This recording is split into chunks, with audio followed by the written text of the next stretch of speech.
वालेकुम। तो आज हम CS401 के बारे में पढ़ते हैं और ये सीरीज़ मुझे मालूम है काफ़ी देर बाद मैंने शुरू की है। हालांकि मुझे पहले शुरू करनी चाहिए थी, जब मैं पढ़ रहा था CS401 तब मुझे शुरू करनी चाहिए थी, लेकिन मैं बाद में अपलोड कर रहा हूँ, माज़रत इसके लिए।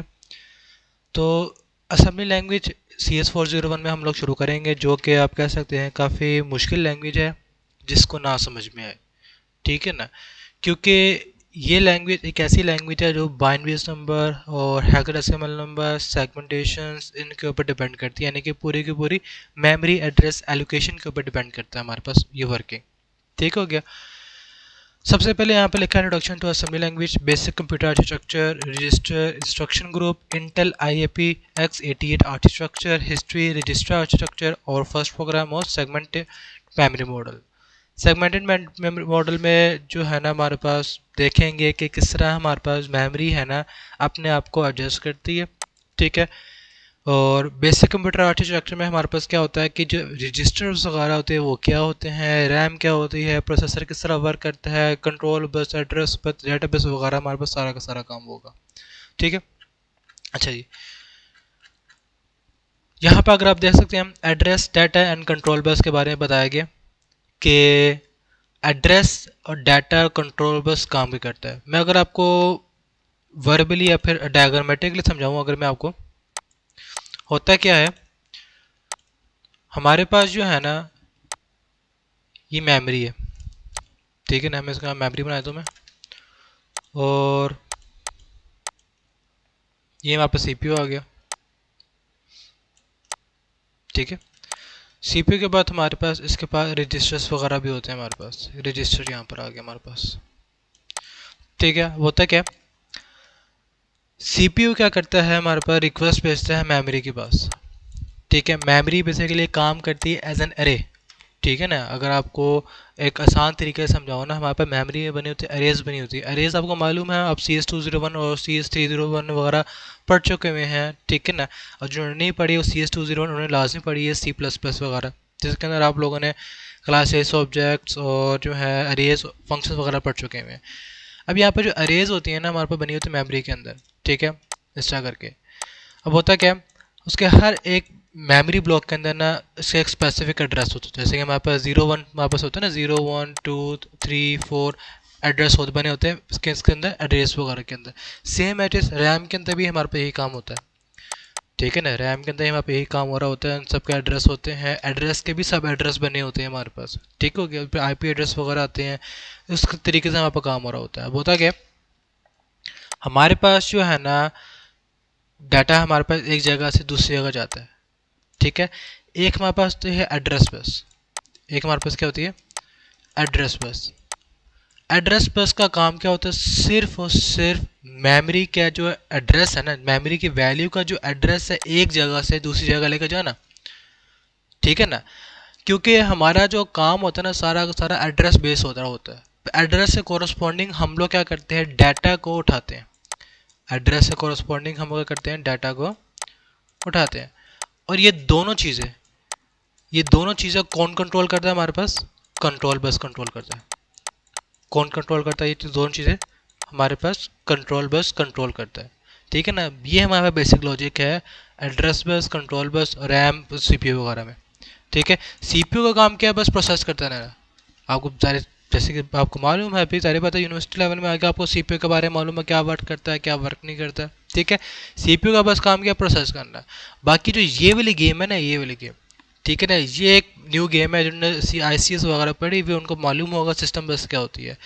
उसके नाम पर एड्रेस बस होती है, डाटा बस होती है, कंट्रोल बस होती है। कंट्रोल बस क्या करता है हमारे पास डाटा को कंट्रोल करता है। डाटा को कुछ कंट्रोल करता है दो हिस्सों में, एड्रेस बस और डाटा बस के तौर पर। एड्रेस बस का काम क्या होता है, सिर्फ और सिर्फ एड्रेस को मेमोरी से CPU तक लेके जाना है, CPU से मेमोरी तक लेके जाना, ठीक है। और डाटा क्या काम करता है, डाटाबेस हमारे पास क्या काम करता है, जो एड्रेस आ रहा है ना उसके कोरस्पॉन्डिंग डाटा को लेकर आना, कहाँ से, मेमोरी से CPU, CPU टू मेमोरी, ठीक है ना।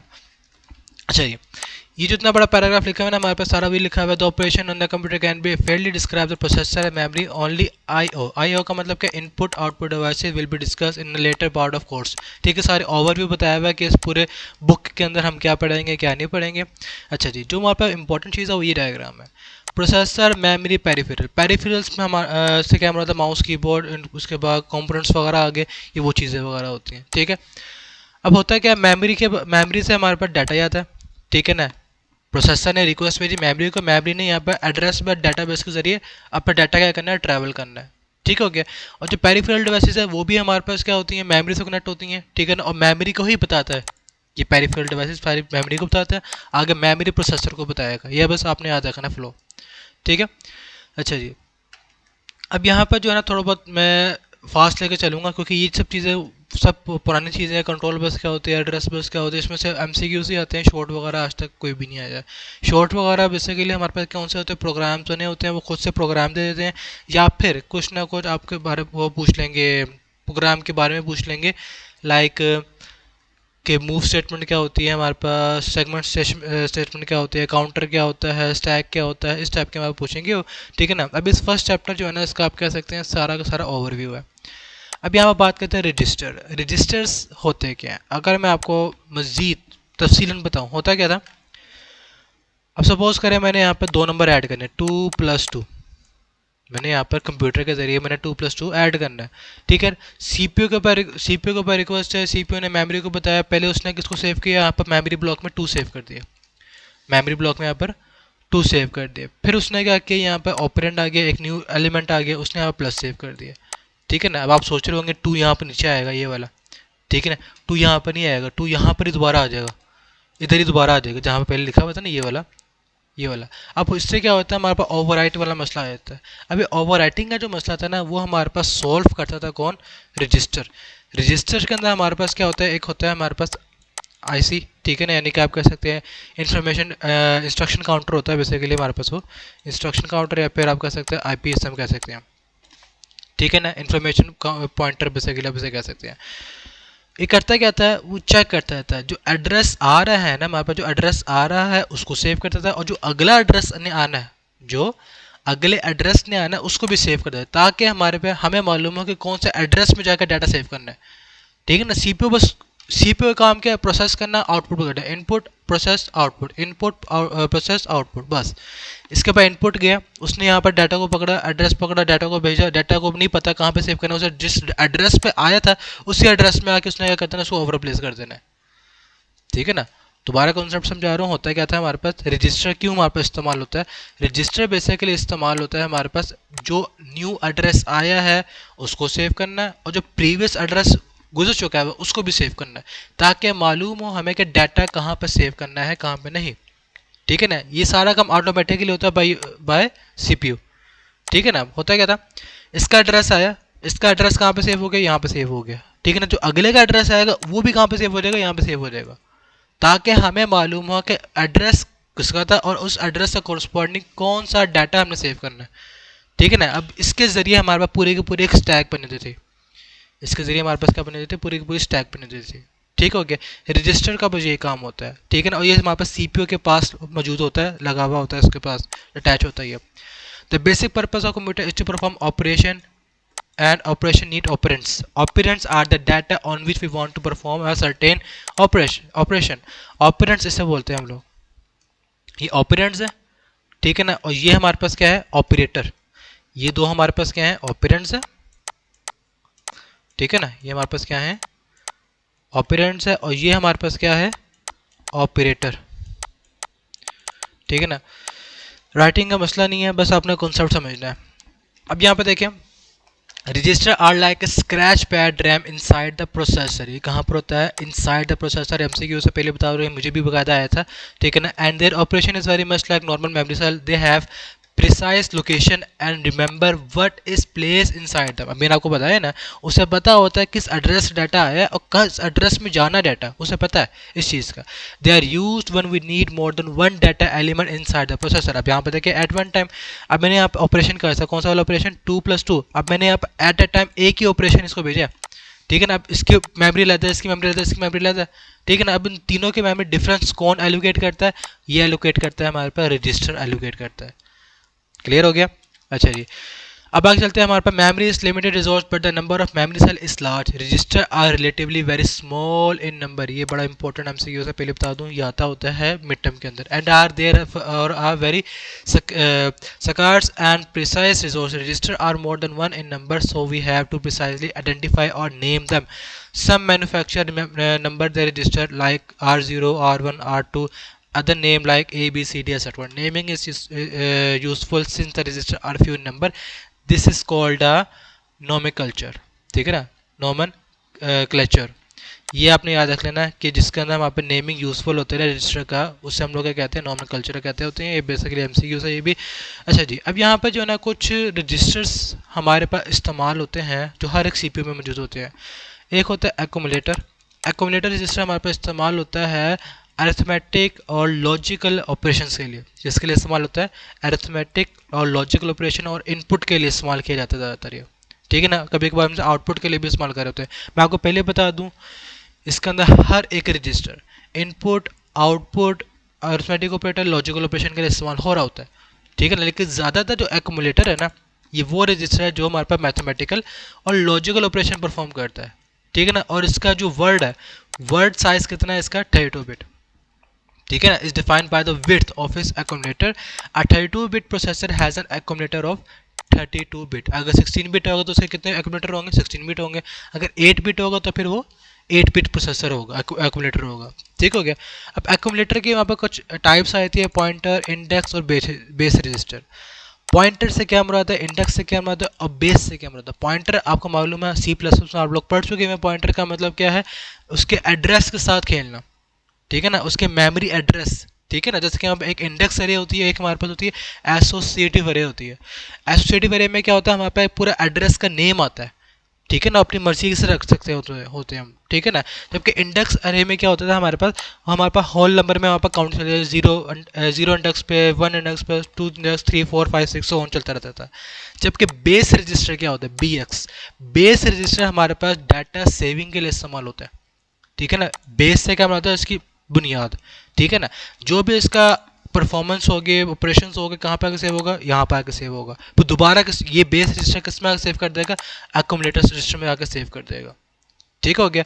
अब इसके अंदर लूपिंग वाला सिस्टम होता है, वो किसके जरिए होगा, लूपिंग वाला वहाँ पर कंट्रोल होगा इसके जरिए, पॉइंटर और इंडेक्स के जरिए। जाहिर बात है, इंडेक्स है ना। अब मिसाल के तौर पर अगर मैं यहाँ पर आता हूँ और मैं यहाँ पर एक फॉर लूप बनाता हूँ, मैं फॉर लूप लिखा हम लोगों ने, यहाँ पर फॉर लूप बनाया, यहाँ पर हमने आपने यहाँ पर इंट लिखा, इंट यहाँ पर आई लिख दिया, फिर जे लिख दिया, इज इक्वल टू 0। उसके बाद यहाँ पे क्या करते थे, जे लेस देन इक्वल टू जो अरे की लेंथ होती थी या फिर रेंज होती थी, उसके मुताबिक चलते थे ना हमारे पास, कि नहीं। यहाँ पे मैं रेंज लिख देता हूँ, मैं यहाँ पे मिसाल के तौर पर तो 7। ठीक है ना, उसके बाद हम लोग क्या करते थे, जे प्लस प्लस। अब यहाँ पर जो ये चीज़ है ना, ये चीज़ हमारे पास यहाँ पर क्या कहलाएगी, इंडेक्स कहलाएगा। ठीक है ना, और पॉइंटर बेसिकली क्या होता है, हमारे पास एड्रेस होता है, किसी भी मेमोरी का एड्रेस। ठीक है ना, अगर आप C++ में पॉइंटर को प्रिंट कर देता, उसका एड्रेस प्रिंट होता था ना हमारे पास, कोई उस टाइप का हमारा प्रिंट होता था, 1AC FG, उसके बाद क्रॉस क्रॉस क्रॉस 002, इस टाइप का जो वहाँ पर एड्रेस जनरेट होता था ना हमारे पास। ठीक है ना, उससे हम लोग क्या कहते हैं, पॉइंटर कहते होते हैं। ठीक है ना। अच्छा जी, कुछ को समझ में आ रहा होगा, कुछ को समझ में नहीं आ रहा होगा, बेफिक्र हो जाए, अभी से सारा ओवरव्यू ही है। हम जैसे जैसे आहिस्ता आगे बढ़ते रहेंगे, हम प्रोग्रामिंग में पहुंचेंगे ना, सारे के सारे A to Z सारे कॉन्सेप्ट आपके क्लियर हो जाएंगे। ठीक है। अच्छा जी, जो हमारे पास पॉइंटर, इंडेक्स और बेस रजिस्टर आपको समझ में आ गया होगा थोड़ा बहुत, कि हमारे पास क्या काम करते हैं, एड्रेस के साथ काम कर रहे होते हैं ये। ठीक है, बकायदा उसने खुद बता दी यहाँ पर, the location to be 0 changes every iteration. Iteration का मतलब क्या है, लूपिंग वाला। अब यहाँ पर लूपिंग किसके जरिए होगी, वहाँ पर इसके जरिए होगी। ठीक है ना। अच्छा जी, और बेस वैल्यू उसे भी कहते होते हैं, बेस एड्रेस उसे भी कहते हैं, इंडेक्स पॉइंटर को कहते होते हैं। फ्लैग रजिस्टर और प्रोग्राम स्टेटस वर्ड। ये फ्लैग रजिस्टर बहुत ज़्यादा इंपॉर्टेंट चीज़ है। होता क्या है, हमारे पास कुछ फ्लैग रजिस्टर्स होते हैं। मैं अगर मैं आपको दिखाऊं, wait let me show you,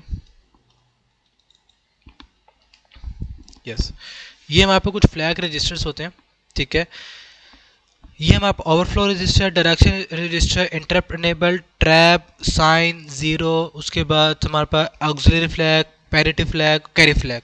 ठीक है ना। ये वहाँ पर कब इस्तेमाल होता है, जब हम पढ़ेंगे ना मजीद फ्लैग के बारे में, तो हम वहाँ पर देखेंगे, क्योंकि मैंने खुद इसके ऊपर रिसर्च करके फिर ये वीडियो बना रहा हूँ ताकि आपको प्रॉपर तरीके से गाइड कर सकूँ कि आपने इस सब्जेक्ट को कैसे लेके चलना है, क्योंकि ये सब्जेक्ट बिल्कुल न्यू है आप लोगों के लिए, क्योंकि इसकी प्रोग्रामिंग बहुत ज़्यादा मुश्किल है।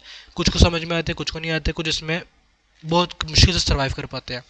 अच्छा जी, अब यहाँ पे देखा था program counter hold the address of the next instruction to be executed. अभी आपको बताया था मैंने, रजिस्टर क्या करता है, रजिस्टर हमारे पास जो हमारे पास अगला एड्रेस आना होता है ना, उसको होल्ड करके रखता है ताकि सीपीयू को बता सके कि भाई अगला एड्रेस से ही आपने इसको क्या करना है, एग्जीक्यूट करना है। ठीक है ना। और सेम है जो ऑप कोड होते हैं, ऑप कोड क्या होता है हमारे पास, इस टाइप के ऑप कोड होते हैं। ये चीज़ ये वहाँ पे इसके ऑप कोड होते हैं। Processor 152 might be the add instruction just one number tell it that it has to add where its operands are and where to store the result. ठीक है ना, हमने दो ऑपरेंड्स को प्लस करना है और वो सीपीयू को पता होता है हमने किधर स्टोर करना है और किस इसका रिजल्ट क्या आएगा। ठीक है ना। तो उससे जो वहाँ पर नंबर जनरेट होगा उससे हम लोग क्या कहते हैं, ऑप कोड कहते हैं। ऑप कोड बेसिकली क्या होता है, हमारे पास मेमोरी एड्रेस एलोकेशन होती है। ठीक है ना, मेमोरी एड्रेस है ना हमारे पास, उससे हम लोग यहाँ पर क्या कहते हैं, ऑप कोड कहते होते हैं। अच्छा जी, अब यहाँ पर हमारे पास इंस्ट्रक्शन निमोनिक्स होते हैं। इंस्ट्रक्शन निमोनिक्स का मतलब क्या है, जो असेंबली लैंग्वेज के अंदर इस्तेमाल होता है। आपको मालूम है, अगर आपने कंप्यूटर्स पढ़ी हैं, असेंबली लैंग्वेज के अंदर वहाँ पर कौन से सिंबल इस्तेमाल होते हैं, निमोनिक्स। ठीक है ना। और उसका जो है हमें एक असेंबलर चाहिए होता है। असेंबलर चाहिए, पता है असेंबली लैंग्वेज है, उसके लिए कुछ ना कंपाइलर चाहिए होगा, इंटरप्रेटर चाहिए होता है, वो हमारे पास क्या है यहाँ पर असेंबलर है। ठीक है।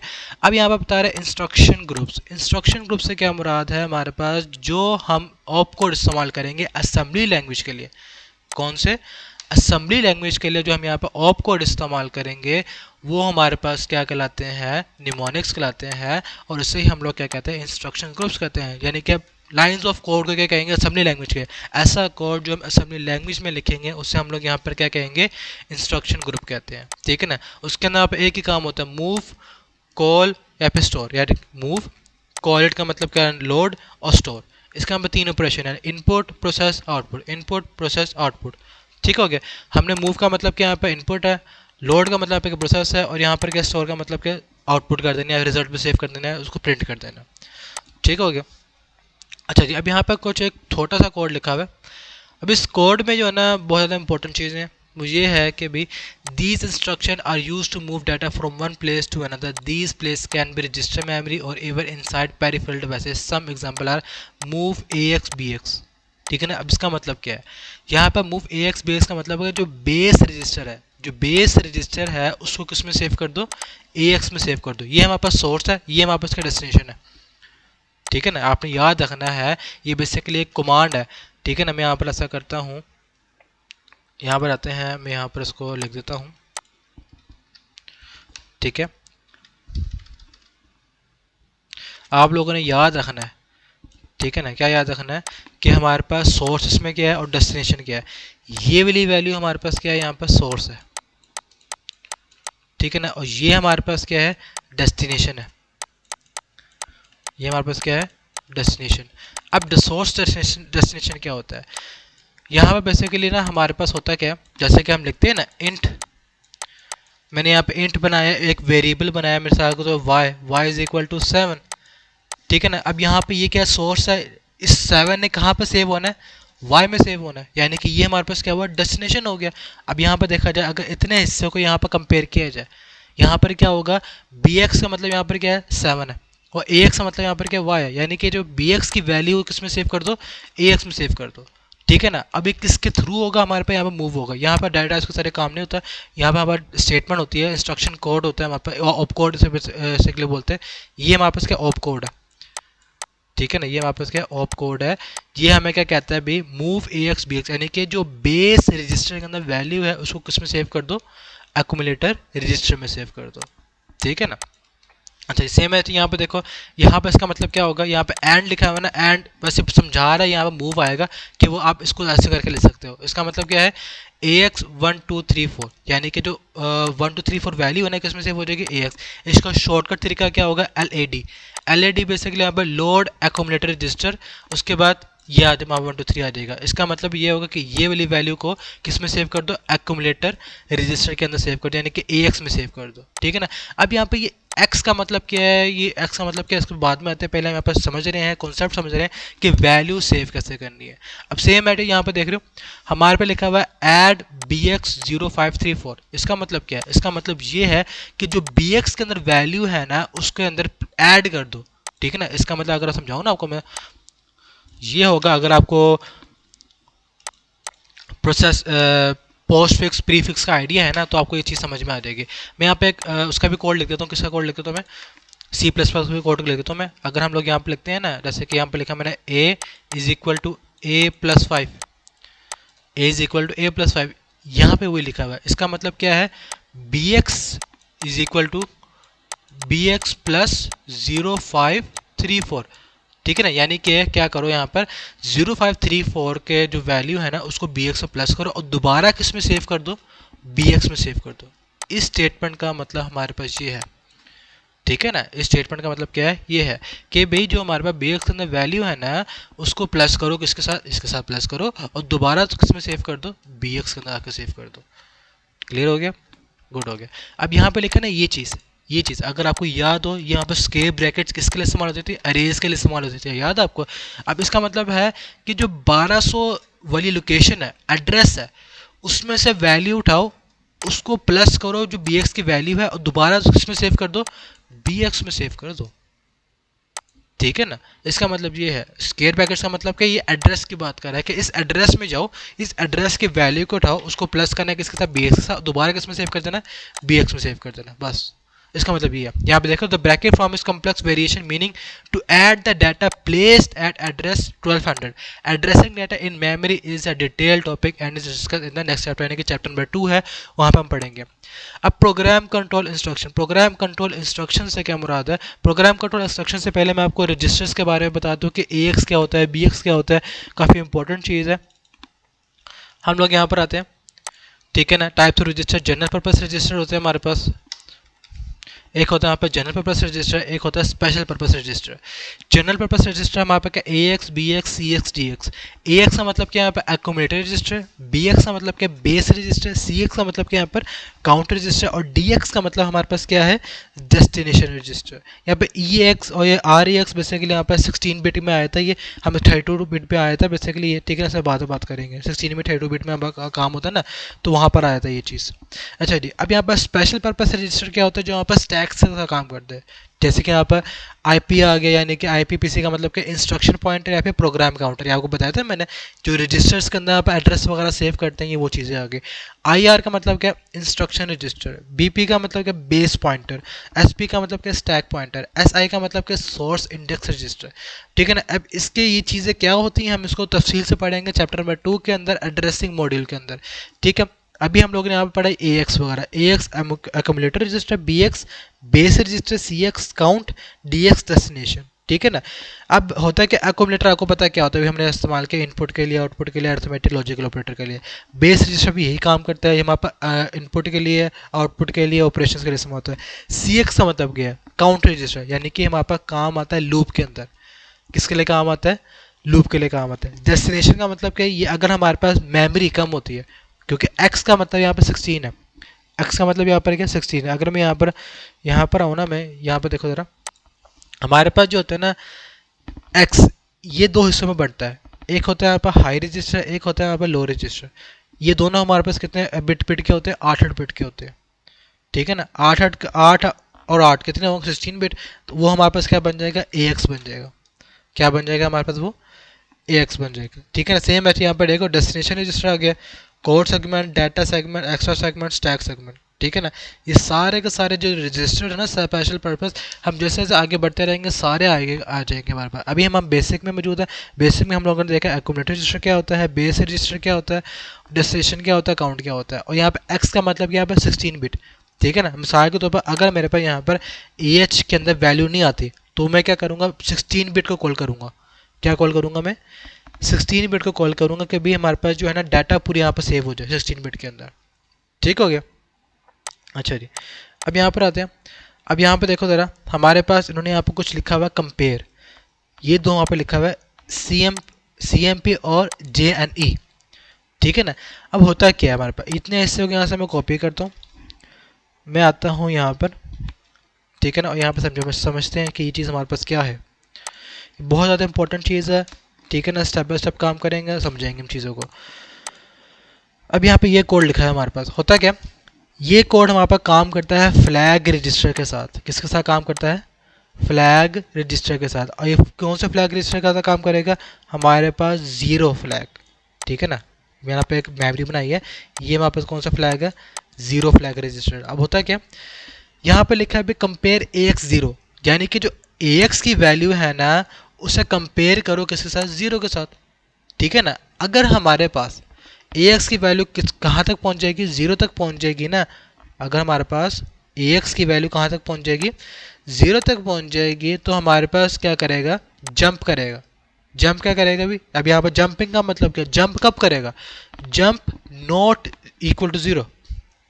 JNE का मतलब यहाँ पर क्या है, jump not equal to zero, यानी कि अगर वहाँ पर AX की वैल्यू ज़ीरो के बराबर नहीं है, तो वहाँ पर कहाँ पे चले जाए, वो 1 2 3 4 में चले जाए। अब यहाँ पे देखो, अगर AX की वैल्यू जीरो के बराबर होगा, तो ये स्टेटमेंट यहाँ पे एग्जीक्यूट नहीं होगी। अगर हमारे पास AX की वैल्यू जीरो के बराबर होगी, तो वहाँ पे इधर 1 आ जाएगा। अगर हमारे पास फ्लैग रजिस्टर में ज़ीरो है, ठीक है ना, फ्लैग रजिस्टर हमेशा 0 और 1 पे काम करता है। फ्लैग रजिस्टर किस पे काम करता है, 0 और 1 में काम करता है। अगर हमारे पास जो है ना अकोमुलेटर की वैल्यू 0 के बराबर नहीं है, ठीक है ना, तो हमारे पास 0 फ्लैग में क्या आ जाएगा, 0 आ जाएगा, ठीक है ना। यानी कि हमारे पास 0 का मतलब क्या है, ऑफ है, ये याद रखना आपने। 0 का मतलब यहाँ पर क्या है, ऑफ है। 1 का मतलब क्या है, यहाँ पर ऑन है। तो 0 फ्लैग यहाँ पर 0 रहेगा, ऑफ रहेगा, ठीक है ना। अगर हमारे पास AX की वैल्यू के अंदर क्या आ जाएगा, 1 आ जाएगा, सॉरी यहाँ पर अगर क्या आ जाएगा, 0 आ जाएगा, ठीक है ना, तो हमारे पास क्या होगा, 0 फ्लैग में क्या आ जाएगा, 1 आ जाएगा। 0 फ्लैग में क्या आ जाएगा, हमारे पास 1 आ जाएगा। इसका मतलब क्या होगा, रजिस्टर्स को मालूम हो जाएगा, प्रोसेसर को मालूम हो जाएगा कि हमारे पास एक्यूमुलेटर के अंदर कौन सी वैल्यू लिखी हुई है, 0 वैल्यू लिखी हुई है, ठीक है ना। ये सब चीज़ें हम परफॉर्म करेंगे ना, आपको मालूम हो जाएगा। अच्छा जी, अब यहाँ पे देखो ज़रा, special instruction code. Special instruction code कौन से होते हैं, CLI यानी काउंटर लिस्ट इंस्ट्रक्शन, स्टैक, ठीक है ना, स्टैक के लिए वहाँ पे इस्तेमाल होता है, ये वहाँ पे इस्तेमाल होता है इंटरप्ट के लिए, ठीक है ना। ये बेसिकली यहाँ पर काउंटर लिस्ट इंटरप्ट होता है, यहाँ पर ST यानी कि स्टैक के लिए होता है, सेट के लिए इस्तेमाल होता है, ठीक है ना। हमने कोई चीज़ सेट करनी हो ना स्टैक के अंदर या फिर फ्लैग के अंदर, तो अब STI वगैरह CLI हमारे पास इस्तेमाल होता है क्लियर के लिए, फ्लैग को क्लियर करने में इस्तेमाल होता है हमारे पास, ठीक है ना।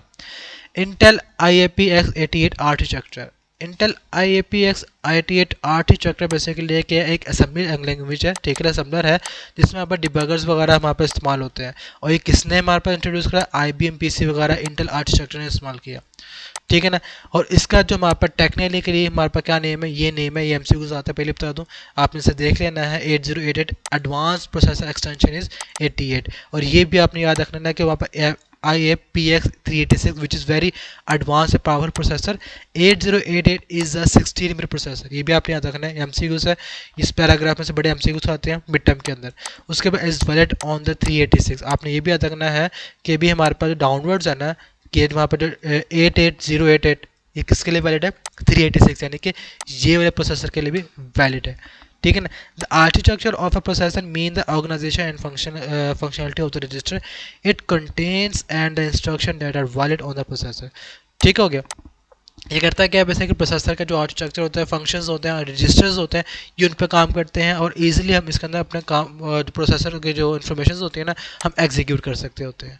अच्छा जी, अब सेम है यहाँ पे हिस्ट्री बता रहा है, हिस्ट्री के बारे में आप देख लीजिएगा इसके बारे में। ये आ गया हमारे पास, जो मैंने अभी आपको डायग्राम दिखाई थी ना, CS DS SS ES IP flags SP BP SID या AHAL BHBL CHCL DHDL, ठीक है ना। अब यहाँ पे देखो, CS का मतलब क्या होता है, काउंटर सेगमेंट। DS का मतलब क्या है, हमारे पास डेस्टिनेशन सेगमेंट। SS का मतलब क्या है, स्टैक सेगमेंट। ES का मतलब क्या है, एक्स्ट्रा सेगमेंट, ठीक है ना। IP का मतलब क्या है, यहाँ पर इंस्ट्रक्शन पॉइंटर, या फिर हमारे पास जो है इंस्ट्रक्शन प्रोग्राम आ सकता है वहाँ पर, लेकिन ज़्यादा पॉइंटर इस्तेमाल होता है PC के लिए, प्रोग्राम काउंटर के लिए। फ्लैग्स आपको बताया, 0 फ्लैग होता है हमारे पास, उसके बाद ऑक्सिलरी फ्लैग होता है, कैरी फ्लैग होता है, काफ़ी हमारे फ्लैग्स होते हैं इस टाइप के। SP का मतलब क्या है, स्टैक पॉइंटर। BP का मतलब क्या है, बेस पॉइंटर। SI का मतलब क्या है, हमारे पास क्या था, हमारे पास सोर्स, ठीक है ना। सोर्स का मतलब destination instruction, source instruction. EL, इसके 8 बिट प्लस करोगे यहाँ पे क्या बन जाएगा, AX बन जाएगा। ये दोनों का इकट्ठा इस्तेमाल करना है तो क्या करोगे, BX, इन दोनों का इकट्ठा इस्तेमाल करना है CX, इन दोनों को इकट्ठा इस्तेमाल करना है DX। क्लियर। अच्छा जी, ये पूरा यहाँ पर बता रहा है कि यहाँ पर जो है ना DX का मतलब क्या है कि हमारे पास जो है वो 16 बिट तक, X का मतलब कि यहाँ पर 16 बिट, ठीक है ना। और हमारे पास जो AH होता है, BH होता है, वो किस पे काम करता है, 8 बिट पे काम करता है, ठीक है ना। SI हमारे पास यहाँ पर क्या है, डेस्टिनेशन इंडेक्स और सोर्स इंडेक्स। ये अब कौन से पॉइंटर होते हैं, इंडेक्स रजिस्टर होते हैं, जिसके अंदर हम लोग अपने मेमोरी का एड्रेस वगैरह क्या कर सकते हैं, सेव कर सकते हैं और चेक कर सकते हैं अगली मेमोरी का एड्रेस क्या आ रहा है और क्या नहीं आ रहा। यहाँ पर उसके लिए इस्तेमाल होता है। इंस्ट्रक्शन पॉइंटर आ गया। इंस्ट्रक्शन पॉइंटर यहाँ पर क्या होता है, जिसके अंदर यहाँ पर अगली इंस्ट्रक्शन का कोड आता है, जबकि ये वहाँ पर SI क्या करता है, इस कोड को क्या करता है, इसको सेव करता है, किसके थ्रू, इंस्ट्रक्शन पॉइंटर के थ्रू सेव करता है, ठीक है ना। स्टैक पॉइंटर क्या करता है, जहाँ पर एड्रेस आता है उसका एक स्टैक बना कर रख देता है। स्टैक आपको पता है, आप CS201 में पढ़ चुके हुए कि वहाँ पे एक अरे के तौर पर जो लास्ट इन फर्स्ट आउट वाला काम होता है ना, ये वो क्रिएट करता होता है हमारे पास।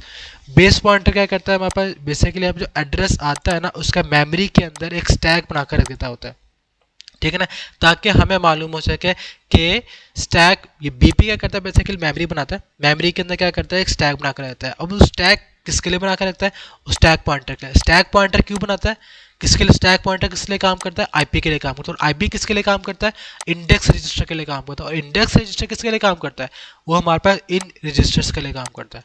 अब फ्लो बना ना हमारा पूरा का पूरा, फ्लो क्या बना हमारे पास, जो हमारे पास बेस पॉइंटर है किसके लिए काम करता है, वो हमारे पास एसपी के लिए काम करता है, किसके लिए काम करता है, स्टैक पॉइंटर के लिए। और स्टैक पॉइंटर किसके लिए काम करता है हमारे पास, वो हमारे पास काम करता है इंस्ट्रक्शन पॉइंटर के लिए काम करता है, ठीक है ना। और इंस्ट्रक्शन पॉइंटर किसके लिए काम करता है, इंडेक्स रजिस्टर। और इंडेक्स रजिस्टर किसके लिए काम करता है हमारे पास, ये जनरल पर्पस रजिस्टर्स के लिए काम करता है। इन सब का आपस में क्या है, लिंकेज है। यहाँ पर क्या लिखा है, AH का मतलब क्या, हाई बिट, लो बिट। और ये कितने वहाँ पर रजिस्टर होते हैं, 2 8 बिट के होते हैं। अच्छा जी, अब यहाँ पर फ्लैग रजिस्टर आ गया। फ्लैग रजिस्टर में यहाँ पर देखो कैरी फ्लैग आ गया, पैरिटी फ्लैग, ऑक्सिलरी नंबर आ गया, जीरो फ्लैग आ गया, sign flag, trap flag, instruct flag, direction flag, overflow flag. अब होता है क्या, ये सारे की सारी वैल्यू 0 1 पे काम करती है, ठीक है ना। कैरी फ्लैग का मतलब क्या है, कैरी फ्लैग का मतलब है हमारे पास, मिसाल के तौर पर अगर मैं यहाँ पर बाइनरी नंबर का सम करूँ, मिसाल के तौर पर मैंने यहाँ पर लिखा 1 0 0 1, ठीक है ना, यहाँ पर लिखा 0 0 0 1 लिख दिया मैंने ऐसा कर। इसका हम आंसर क्या आएगा, 1 1 1 0 1 आ गया, 0 0 0 0 0 1 1। यहाँ पर क्या होगा, 2 हो गया ना, और 2 के बाइनरी में यहाँ पर क्या आता है, 1 1 आता है, 0 1 आता है बेसिकली। यहाँ पर 0 हो गया। अब यहाँ पर एक कैरी आ गया ना ऐसा करके, ठीक है ना। अभी जो कैरी होता है ना, ये कहाँ पे सेव होता है, ये सेव होता है यहाँ पर कैरी फ्लैग के अंदर। यानी कि यहाँ पर जो कैरी फ्लैग का जो होगा ना, यहाँ पर अगर मैं कैरी फ्लैग का बना दूँ, आगे यहाँ पर 0 होगा। 0 का मतलब क्या होगा, कोई भी कैरी नहीं है। अगर हमारे पास कैरी फ्लैग की वैल्यू हमारे पास क्या हो जाएगी, अगर यहाँ पर कैरी फ्लैग की वैल्यू यहाँ पर 1 हो जाएगी, ठीक है ना, इसका मतलब क्या होगा, हमारे पास इस बाइनरी नंबर से एक कैरी जनरेट हुआ है, वो कहाँ पर सेव होगा, यहाँ पर सेव हो जाएगा, ठीक है ना। अब यहाँ पे इसका मतलब भी नहीं है कि यहाँ पे 0 कैरी यहाँ पर आएगा तो यहाँ पे 0 आ जाएगा, इसका मतलब ये नहीं है। यहाँ पर कोई भी कैरी आ सकता है। अगर यहाँ पर हमारे पास कोई भी कैरी है ना, तो यहाँ पे तो वैल्यू 1 हो गया, 0 हो गया। 0 का मतलब क्या होगा, कोई भी कैरी नहीं आया। और 1 का मतलब क्या होगा हमारे पास, कि इस समेशन से हमारे पास कोई ना कोई कैरी जनरेट हुआ है। अगर आप लोगों ने CS302 पढ़ी है, CS302 में आप लोगों ने कैरी फ्लैग के बारे में, कैरी DLD में हम लोगों ने पढ़ा हुआ है, कैरी किस तरह वहाँ पर काम करता है, किस तरह काम नहीं करता, मिड टर्म के लेक्चर्स के अंदर। अगर आप लोग मेरी वीडियो नहीं देखा है, बेशक CS302 के सारे प्लेलिस्ट मौजूद है, आप लोग वहाँ पे आकर देख सकते हैं। पैरिटी फ्लैग, पैरिटी का भी आपको मालूम है, एक हमारे पास इवन पैरिटी होती है, ठीक है ना, एक हमारे पास इवन पैरिटी होती है, एक हमारे पास क्या होती है, ऑड पैरिटी होती है, ठीक है ना।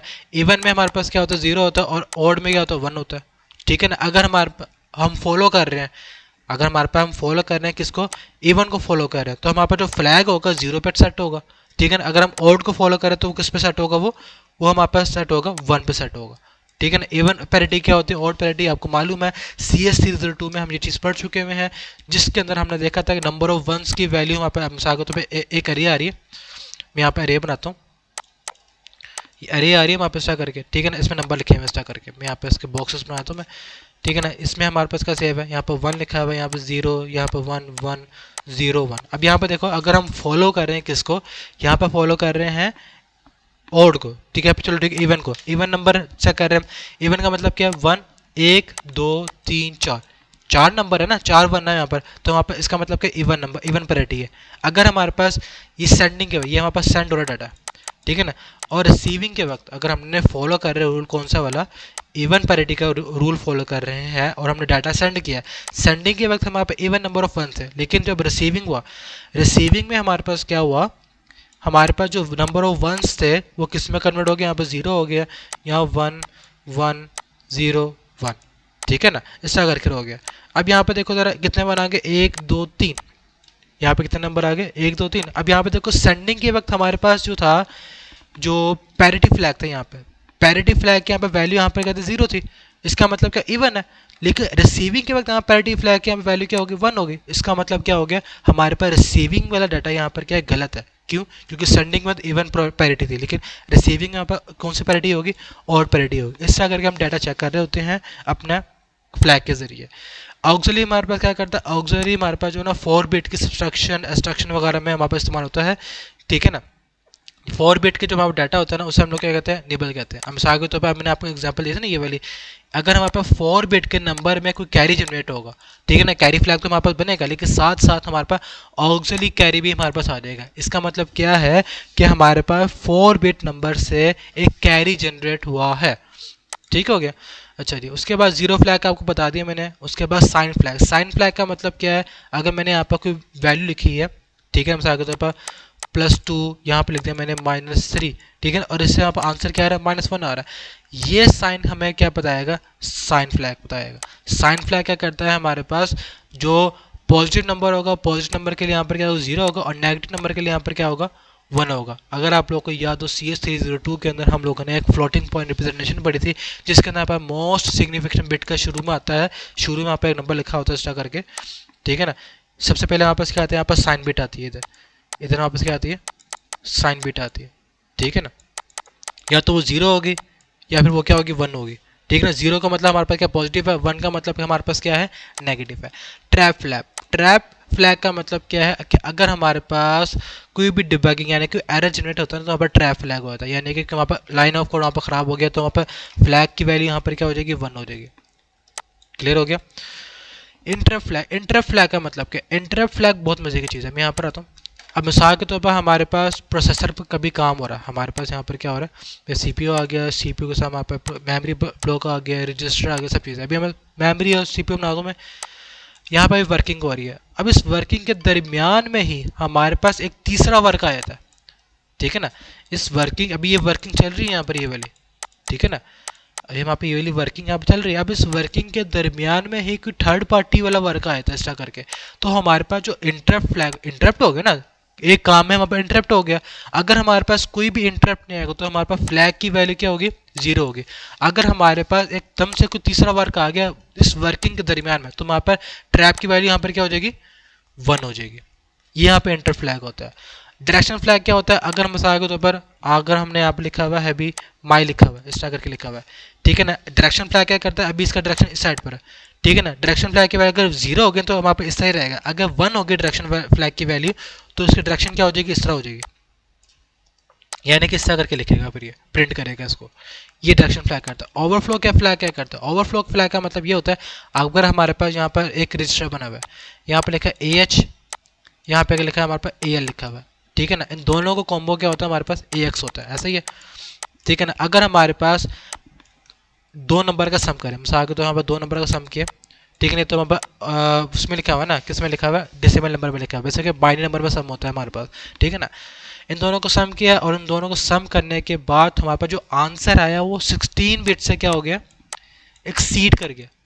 16 बिट से क्या कर गया, वो एक्सीड कर गया। तो हमारे पास कौन सा फ्लैग 1 हो जाएगा, ओवरफ्लो फ्लैग की वैल्यू हमारे पास यहाँ पर क्या हो जाएगी, 1 हो जाएगी, ठीक है ना। उसके बाद हमारे पास आता है यहाँ पर सेगमेंट रजिस्टर। सेगमेंट रजिस्टर में क्या होता है, the code segment register data segment register stack segment register and the extra segment register. ES का मतलब क्या है, extra segment register, a special register related to the Intel segmented memory model and will be discuss later. ये basically हमारे पास जो है ना, जो स्टैक्स वगैरह बनते हैं ना, हम उसके साथ काम करते हैं, लूपिंग के साथ काम कर रहे होते हैं। ये आगे आगे हमारे पास आएगा, जैसे हम आगे पढ़ते रहेंगे तो आपको समझ में आ जाएगा, अभी समझाने का फ़ायदा नहीं ये चीज़। ये हमारा फर्स्ट प्रोग्राम आ गया। यहाँ पे लिखा है move 5 to AX, move 10 to BX, add BX to AX। ये बेसिकली हमने जीरो कोड लिखा हुआ है, ये प्रॉपर प्रोग्राम है, ये प्रॉपर प्रोग्राम है, ये रहा, ये प्रॉपर प्रोग्राम है। यहाँ पे लिखा move AX to 5, BX to 10, AX to BX, BX to 15, AX to BX। आप लोगों ने सिंटेक्स याद रखना है। सिंटेक्स हमारे पास सबसे पहले क्या है कि ORG 0, ये ओ नहीं लिखा हुआ है, कि 0x000 ये एड्रेस लिखा हुआ है, ठीक है ना, कि ओरिजिनेट, ठीक है ना, अपने और ओरिजिन का मतलब क्या है अभी, ओरिजिनेट 0x0100, यानी कि हमारे पास जो है ना इसको स्टार्ट करना है कहाँ से, ये ले एड्रेस से। उसके बाद वो चीज़ मूव AX5, यानी कि 5 किस में सेव कर दो, AX में सेव कर दो, 10 किस में सेव कर दो, BX में सेव कर दो, और ऐड AX BX, यानी कि जो BX की वैल्यू उसको AX से प्लस करने के बाद दोबारा किस में सेव कर देना, AX में सेव कर देना, ठीक है ना। इसका मतलब क्या है हमारे पास कि भाई जो BX के अंदर वैल्यू है ना उसको प्लस करना है किसके साथ, AX के साथ प्लस करना है, और दोबारा किस में सेव कर देना, AX में सेव कर देना। तो उसके बाद क्या करना है, BX के अंदर क्या सेव कर देना, 15 सेव कर दो, फिर दोबारा प्लस करो, यानी कि हमारे पास क्या होगा, जो BX के अंदर वैल्यू थी उसको दोबारा किस में प्लस करना है, AX में प्लस करना है, तो दोबारा किस में सेव कर दोगे, AX में से प्लस कर दोगे बस। उसके बाद ये एंडिंग है, ये हमारे पास लाजमी आएगा, ये चीज़ और ये चीज़ ये लाजमी आएगी, ठीक है ना। मूव AX 0x4C00, ये 0 लिखा हुआ, ओ नहीं लिखा हुआ, कैपिटल ओ नहीं लिखा हुआ, ये वहाँ पर 0 लिखा हुआ है, 0x4C00 इंट 0x21। इंट का मतलब यहाँ पे इंटरप्ट है, यहाँ पे इंटीजर नहीं है, इंट का मतलब यहाँ पर क्या इंटरप्ट है 0x21, यानी कि हम यहाँ पर प्रोग्राम को हम ख़त्म कर दो बस। इसको इम्प्लीमेंटेशन करना है, कोड को इम्प्लीमेंट कैसे करना है, वो कहाँ पे करेंगे, असेंबलर में करेंगे, उसको मैं नेक्स्ट वीडियो में समझाऊंगा कैसे करना है। अभी सारा मैं आपको समझा रहा हूँ कि इसके अंदर है क्या क्या नहीं है, ठीक है ना। अब हमारे पास assembler linker debugger, assembler linker debugger basically यहाँ पर डोस बॉक्स होता है, ठीक है ना। और उसको कैसे चलाना है कैसे नहीं चलाना है इंशाल्लाह फिर हम जो है ना अगली वीडियो में यहाँ शुरू करेंगे इस प्रोग्राम से, ठीक है। फिर हम इसके साथ साथ नेक्स्ट चैप्टर में जाएंगे। कौन चैप्टर में, हमारे पास जो एड्रेस वाला चैप्टर है ना, ये वाला जो वहाँ पर शुरू हो जाएगा ना एड्रेस चैप्टर, ये वापस यहाँ पे ख़त्म हो जाएगा, फिजिकल एड्रेस, ठीक है ना, ओवरलैपिंग एड्रेस, पैराग्राफ बाउंड्रीज वगैरह, ठीक है ना, यहाँ पर ख़त्म हो जाएगा ये वाला काम सारा का सारा, ठीक है। आप यहाँ पे एड्रेसिंग मोड शुरू हो जाएंगे। एड्रेसिंग मोड इंशाल्लाह अगली वीडियो में स्टार्ट करेंगे प्रोग्राम के साथ। प्रोग्राम के लिए अगर आप लोगों ने बताऊँ क्या करना है, यहाँ पर सर्च करना है सबसे पहले, यहाँ पर सर्च कर लो डोस बॉक्स, डॉक्स बॉक्स डाउनलोड करना है आप लोगों ने, ठीक है। डॉक्स बॉक्स डाउनलोड करने के बाद आप लोगों ने यहाँ पर इंस्टॉल करना है ASM सॉफ्ट, ठीक है ना। यहाँ से आप लोगों ने क्या करना है, ASM सॉफ्ट इस्तेमाल करना है फॉर डॉस बॉक्स, ठीक है। यहाँ पे देखो ये वीडियो आगे पीछे ये देख लो आप लोग, ये बेस्ट रहेगा, ठीक है। कोई भी वीडियो देख लो आप लोग, ठीक है ना। यहाँ पे बेसिकली CS401 का भी अपने पास इसको इंस्टॉल कर लो। इंस्टॉल करने के बाद कोई भी वीडियो देख लो, बेसिक यहाँ पे देख लो, यहाँ पे देख लो, मैं आपको दोबारा दिखा भी दूंगा, या फिर अपने CS401 LMS में जाने के बाद वहाँ पर डाउनलोड सेक्शन में भी डोस बॉक्स और ASM रखा हुआ है रार फाइल के अंदर, जिप फाइल के अंदर, उसे डाउनलोड कर लो, अपने पास इंस्टॉल कर लो। मेरे पास डाउनलोड हुआ है, यहाँ पर इंस्टॉल है, ठीक है ना, मुझे ज़रूरत नहीं बार बार करने की, ठीक है ना। उसके बाद आप लोगों ने यहाँ पर नेज़म, ठीक है ना, लिखना है और यहाँ पर इसको डाउनलोड कर लेना है नेज़म, ठीक है ना। यहाँ पर कहते हैं नेज़म डाउनलोड,